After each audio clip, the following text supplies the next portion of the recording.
नमस्कार मित्रांनो, मी अटल बागी सर्व्हिस सर्वा. हे आमचे उत्तमी कायापूरचे शेतकरी बंधू आहेत.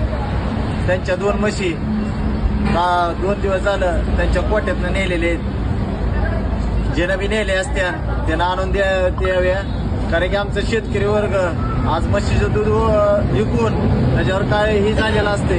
पण आज 90 हजाराच्या 1 लाखाच्या म्हशी अगर गेल्या तर शेतकऱ्यांना जगायचं कसं? एकतर पावसाचा असा दुष्काळ ही झालेला आहे, त्याच्यामुळे पावसामुळे एकतर नुकसान झालेले आहे आणि त्यात अजून काही अशी नुकसान म्हणल्यावर शेतकऱ्यांना जगायचं कसं? त्याच्यामुळं जितक्यात लवकर होईल तेवढ्या आमच्या ती 2 म्हशी आणून द्या.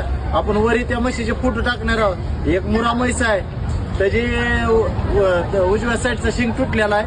बाकीची माहिती मामा सांगतात. म्हशी कितीच्या गेल्यात सांगा? 2 लाखाच्या म्हशी.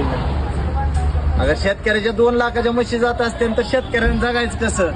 आणि जे नेणार आहेत चोर समजा जे असते आणि ह्याच्यावर अगर त्यांनी हे करत असले तर शेतकऱ्यांनी करायचं काय? त्याच्यामुळं भावानं जितक्यात लवकर ही म्हशी वरच्या आपण जे किरीनवर दिलेले आहेत ज्याला दिसत्या त्यानं कॉन्टॅक्ट करावं. हे नंबर आपण किरीनवर टाकणार आहोत. धन्यवाद.